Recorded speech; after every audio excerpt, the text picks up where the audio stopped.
বইজলা থানার পুলিশ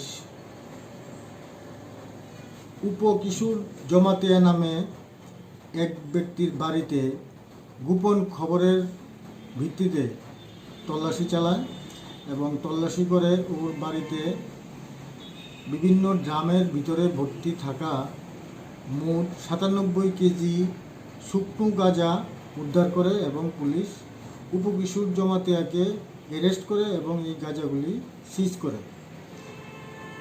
আসামিকে গতকালকে বিশালগড় বিশেষ আদালতে প্রেরণ করে এবং আয়ু সিডি দিতে না পারাতে মাননীয় আদালত একদিনের জন্য আসামিকে জেল কাস্টডিতে পাঠায় এবং আগামীকাল সিডি জমা দেওয়ার জন্য নির্দেশ দেয়।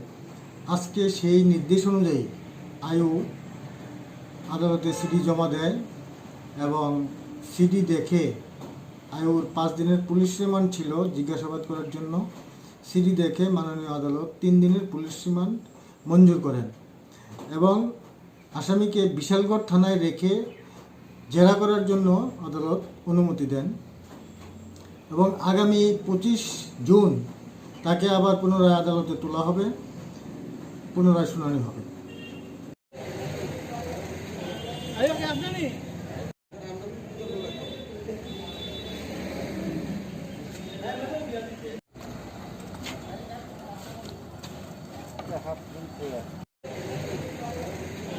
Ayo,